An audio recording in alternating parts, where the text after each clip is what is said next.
Bagodara Ahmedabad highway ઉપર રોઈકા પાટિયા નજીક બે ટ્રક વચ્ચે ભીષણ અથડામણ થઈ હતી.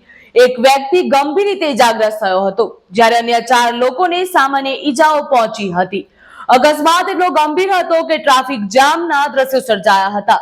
ટ્રાફિક જામ કલાકો સુધી રહ્યું હતું. ટ્રકનો ડ્રાઈવર દયાળસિંહ રૂપસિંહ પૂર ઝડપે અને ગફલત ભરી રીતે ટ્રક ચલાવી રહ્યો હતો.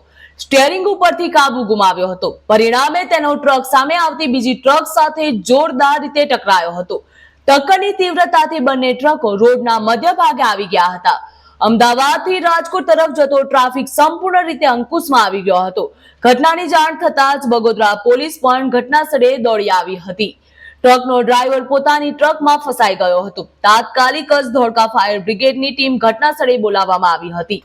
પોલીસ અધિક્ષક ઓમપ્રકાશ જાટના માર્ગદર્શન હેઠળ જિલ્લા ટ્રાફિક પોલીસ બાવળા તથા કોઠા પોલીસ સ્ટેશનના અધિકારીઓ અને સ્ટાફ ઘટના સ્થળે દોડી આવ્યો હતો. 108 એમ્બ્યુલન્સ સેવા દ્વારા ફસાયેલા ડ્રાઈવરને બહાર કાઢવામાં આવ્યો હતો અને સારવાર માટે સોલા સિવિલ હોસ્પિટલ ખાતે ખસેડવામાં આવ્યો હતો. ફાયરની ટીમે ઘટના સ્થળે ટ્રકના કેબિનનો ભાગ કાપીને બચાવ કામગીરી હાથ ધરી હતી.